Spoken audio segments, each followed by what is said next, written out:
Está hablando el diputado Eduardo Macaluce del bloque Solidaridad de Igualdad, el bloque del Sí por la provincia de Buenos Aires, expresando ya la posición de los bloques en esta cuenta regresiva de esta sesión en la que se está debatiendo el Plan Global Anticrisis, que incluye, entre otros los temas polémicos, la repatriación, el blanqueo de los capitales. Escuchamos al diputado Eduardo Macaluce.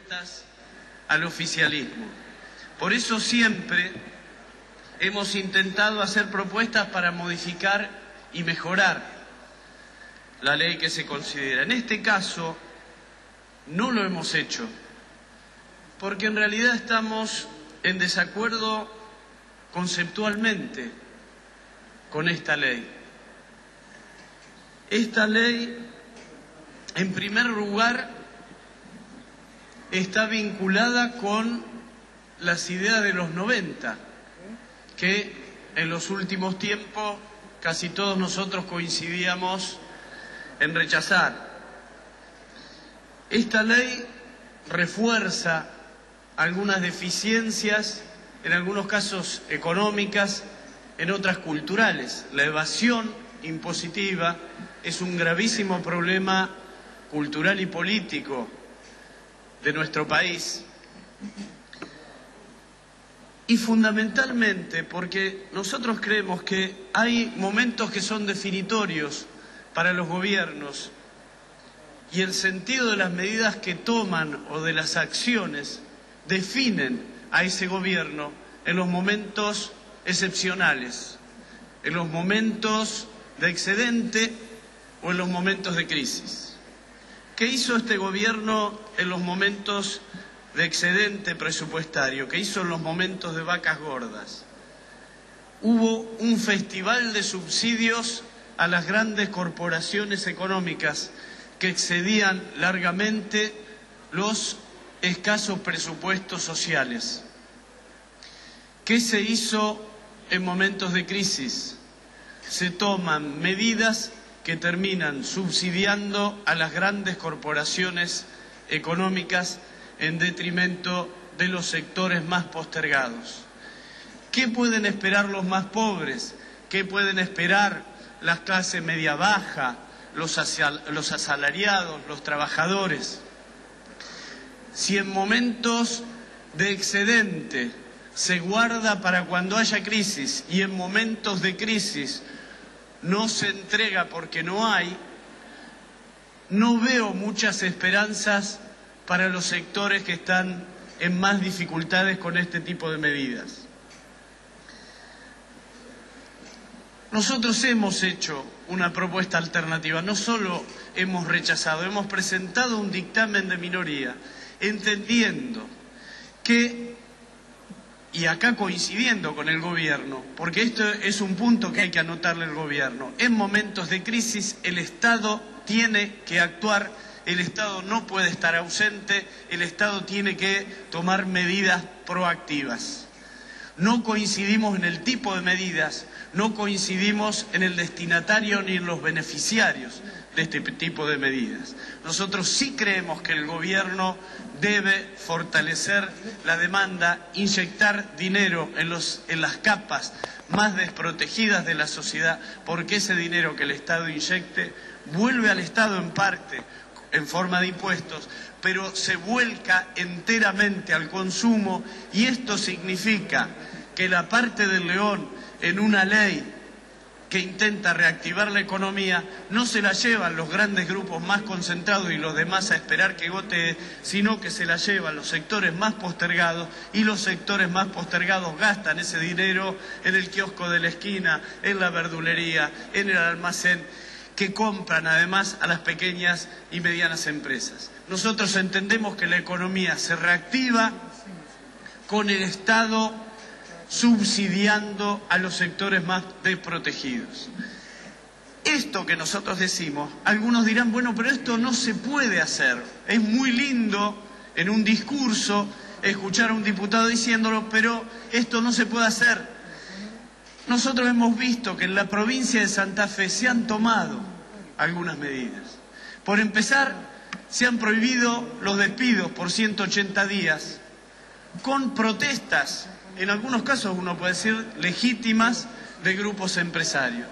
Pero se han sentado los funcionarios del gobierno, han protegido a los trabajadores, han convocado a los empresarios, los han sentado a discutir y terminaron consensuando las tres partes, los trabajadores, los empresarios y el gobierno, una serie de medidas que benefician al conjunto de la sociedad, pero sobre todas las cosas protegen a los sectores más desposeídos, que creo que debe ser la idea principal en cuanto a tutela de parte del Estado. Entendemos que se pueden tomar medidas desde el Estado y medidas que, aun cuando afectan intereses, se puede arribar a esas medidas mediante el diálogo, mediante el consenso y mediante una acción mesurada y ponderada de las máximas autoridades del Estado, no exacerbando el conflicto, sino intentando apuntar a soluciones que protejan y tranquilicen a la sociedad. Es decir, se puede hacer desde un gobierno. ¿Por qué nosotros no estamos de acuerdo con estas tres patas que tiene la ley? En primer lugar, por el blanqueo a los capitales que se han fugado. No nos vamos a hacer cargo de la demanda del gobierno de los Estados Unidos pidiendo que otros países controlen los blanqueos que puertas adentro no solo no controlan, sino que además subsidian a los grandes bancos que fomentan la fuga de capitales, el lavado de dinero, como los grandes bancos estadounidenses que están recibiendo hoy cifras multimillonarias en dólares para que no quiebren. Y todos sabemos que esos bancos en los Estados Unidos, como sus sedes en la Argentina, son los que fomentan, promueven y establecen mecanismos de fuga de divisas entendida en términos estrictos, como lo plantea la OCDE, y no en un sentido amplio. Es decir, en procedimientos económico-financieros que son ilícitos y condenados por las leyes. Sin embargo, ni en Estados Unidos ni aquí se controla a esos bancos para evitar que se fuguen capitales. Entonces, la primera pregunta es, ¿por qué una ley que premie a los que traen el dinero de vuelta mientras no se controle que a la vez no se lleven dinero mientras se está premiando a los que lo traen? En segundo lugar, si tomamos la fuga de divisa en el sentido más amplio, no en el sentido estricto, esto se produce por temor de los capitales frente a una crisis que se resguardan en lugares más seguros. Uno lo que dice es, el dinero que se fugó a Uruguay está más cerca, con blanqueo o sin blanqueo, de irse a Europa o Estados Unidos que de volver a la Argentina aún con subsidios. Es decir, esta medida no va a tener un efecto práctico en nuestro país. Entonces decimos, ¿por qué esa medida se toma? ¿No estará hecha la medida de algunos que sí la van a traer? No por temor, no porque en determinado momento quisieron invertir de forma más segura, sino porque no pueden dar muchas explicaciones sobre el destino, sobre el origen en primer lugar y el destino de ese dinero en segundo. Diputada, por favor. Sí, redondeo enseguida. Sí, no estamos de acuerdo con la moratoria. Toda moratoria, excepto aquellas muy justificadas que tiendan a proteger al pequeño y mediano empresario, productor o comerciante, son un sopapo para los ciudadanos cumplidores y una invitación a la evasión en el futuro. Por eso nosotros no estamos de acuerdo y quisiéramos tener el listado de beneficiarios de aquellos que van a ver extinguida la acción de parte de la AFIP si pagan una cuota. Por eso nosotros creemos que debiera haber habido otro tipo de medidas que no fuesen, por ejemplo, la baja de los aportes, medida cabalista que se demostró en los 90 que no tiene ningún efecto práctico sobre la tasa de empleo.